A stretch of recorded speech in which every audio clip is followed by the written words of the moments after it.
9절에서 25절까지의 말씀을 제가 봉독해 드리도록 하겠습니다. 꿇어앉고 누움이 수사자와 같고 암사자와도 같으니 일으킬 자 누구이랴. 너를 축복하는 자마다 복을 받을 것이요 너를 저주하는 자마다 저주를 받을지로다. 발락이 발람에게 노하여 손뼉을 치며 말하되 내가 그대를 부른 것은 내 원수를 저주하라는 것이오늘 그대가 이같이 3번 그들을 축복하였도다. 그러므로 그대는 이제 그대의 곳으로 달아나라. 내가 그대를 높여 심히 존귀하기로 뜻하였더니 여호와께서 그대를 막아 존귀하지 못하게 하셨도다. 발람이 발락에게 이르되 당신이 내게 보낸 사신들에게 내가 말하여 이르지 아니하였나이까. 가령 발락이 그 집에 가득한 은금을 내게 줄지라도 나는 여호와의 말씀을 어기고 선악간에 내 마음대로 행하지 못하고 여호와께서 말씀하신 대로 말하리라 하지 아니하셨나이까. 이제 나는 내 백성으로 돌아가거니와 들으소서. 내가 이 백성이 후일에 당신의 백성에게 어떻게 할지를 당신에게 말하리이다 하고 예언하여 이르기를 부올의 아들 발람이 말하며 눈을 감았던 자가 말하며 하나님의 말씀을 듣는 자가 말하며 지극히 높으신 자의 지식을 아는 자 젖는 자의 환상을 보는 자 엎드려서 눈을 뜬 자가 말하기를 내가 그를 보아도 이때의 일이 아니며 내가 그를 바라보아도 가까운 일이 아니로다. 한 별이 야곱에게서 나오며 한 규가 이스라엘에게 일어나서 모압을 이쪽에서 저쪽까지 쳐서 무찌르고 또 셋의 자식들을 다 멸하리로다. 그의 원수 에돔은 그들의 유산이 되며 그의 원수 세일도 그들의 유산이 되고 그와 동시에 이스라엘은 용감히 행동하리로다. 주권자가 야곱에게서 나서 남은 자들을 그 성읍에서 멸절하리로다 하고 또 아말렉을 바라보며 예언하여 이르기를 아말렉은 민족들의 으뜸이나 그의 종말은 멸망에 이르리로다 하고 또 겐족속을 바라보며 예언하여 이르기를 내 거처가 견고하고 내 보금자리는 바위에 있도다. 그러나 가인이 세약하리니 나중에 아수르의 포로가 되리로다 하고 또 예언하여 이르기를 슬프다. 하나님이 이 일을 행하시리니 그때에 살자가 누구이랴. 김딘 해변에서 배들이 와서 아수르를 학대하며 에벨을 괴롭힐 것이나 그도 멸망하리로다 하고 발람이 일어나 자기 곳으로 돌아가고 발락도 자기 길로 갔더라. 아멘. 하나님의 말씀입니다. 오늘은 민수기 24장 9절에서 25절 말씀을 통하여 너를 축복하는 자마다 또 너를 저주하는 자마다 라는 말씀 제목으로 하나님의 말씀을 전하고 함께 기도하도록 하겠습니다. 자, 이제 모압 왕 발락은 점순과 발람을 통하여 하나님의 백성들을 끊임없이 저주하고 무너뜨리고자 했습니다. 그러나 하나님이 그때마다 도우셨습니다. 하나님은 발람에게 임하셔서 발람에게 말씀을 주시고 하나님은 오히려 하나님의 백성들을 향한 저주를 언제나 축복으로 바꾸어 주시는 하나님이 성경에서 드러나기 시작했습니다. 총 3번에 걸쳐 하나님은 그의 백성들을 축복하셨습니다. 하나님은 당신의 백성들의 과거와 현재와 미래 모든 삶을 흔들으시며 그 삶 속에 축복을 더하여 주셨습니다. 이제 그 마지막 해당에 결론되는 부분입니다. 9절 말씀에 이렇게 기록되어 있습니다. 꿇어 누움이 수사자 같고 암사자 같으니 일으킬 자 누구이랴. 너를 축복하는 자마다 복을 받을 것이요 너를 저주하는 자마다 저주를 받을지로다. 하나님의 백성들을 축복하는 자들은요 반드시 축복을 받게 된다고 선포하셨습니다. 또 하나님의 백성들을 저주하는 자들은 반드시 저주를 받게 된다고 말씀하셨습니다. 이것은 하나님의 분명한 뜻이고 하나님의 약속이셨습니다. 따라서 지금부터는 하나님의 백성들을 저주했던 자들을 향한 그 말씀이 발람을 통해서 이 땅에 선포되어지는 마지막 결론 부분입니다. 13절 14절 말씀입니다.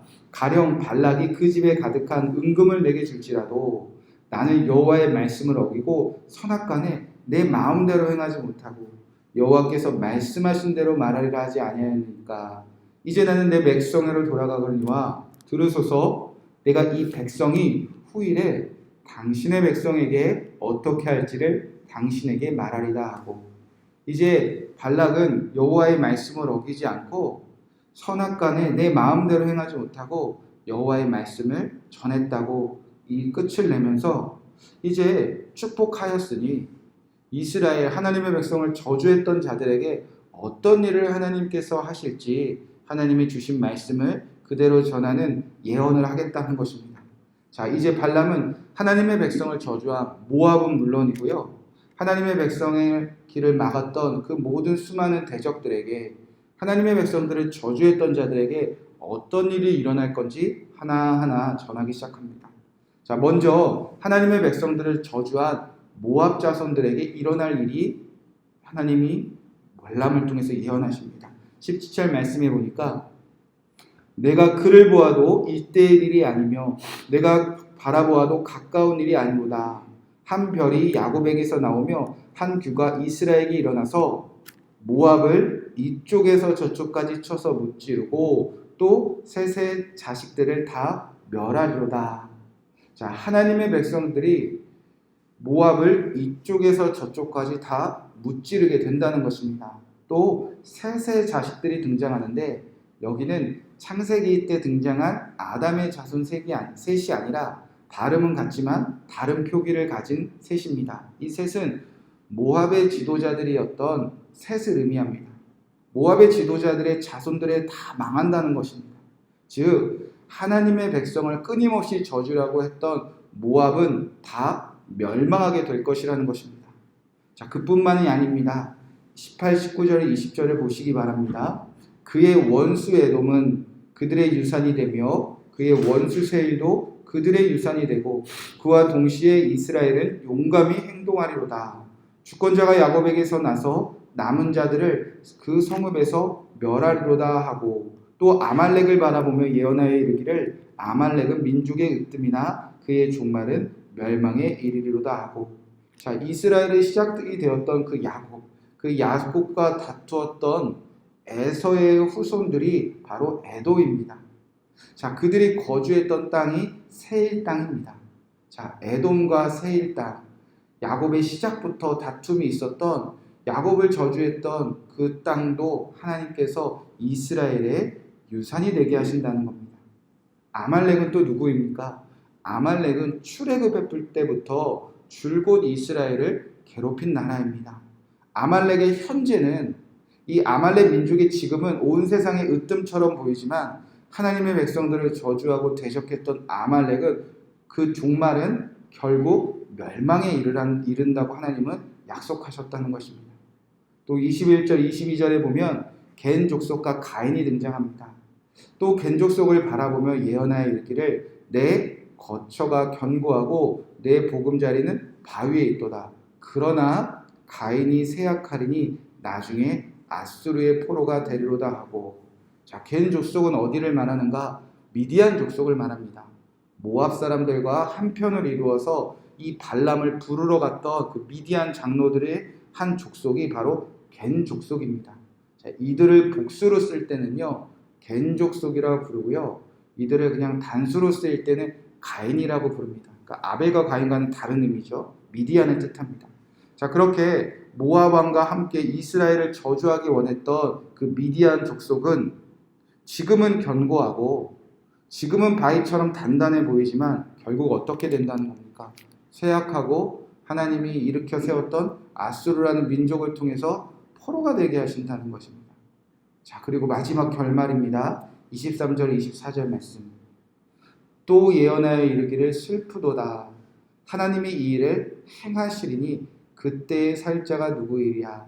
김딜 해변에 배들이 와서 아수르를 학대하며 에벨을 괴롭힐 것이라. 그도 멸망하리로다 하고.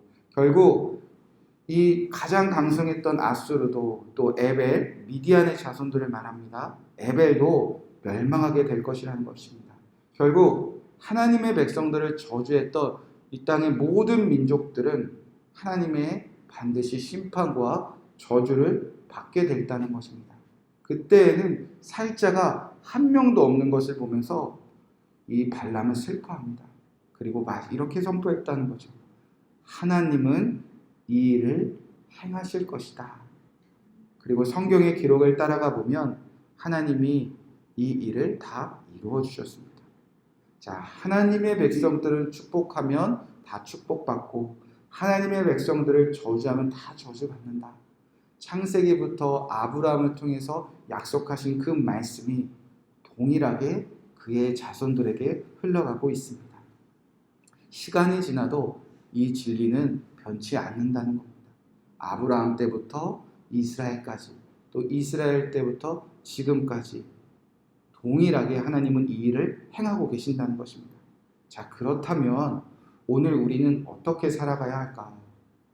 자, 하나님이 주신 축복을 기쁘고 감사한 마음으로 누리는 것도 너무나 좋습니다. 아, 우리는 저주받지 않은 사람들이구나.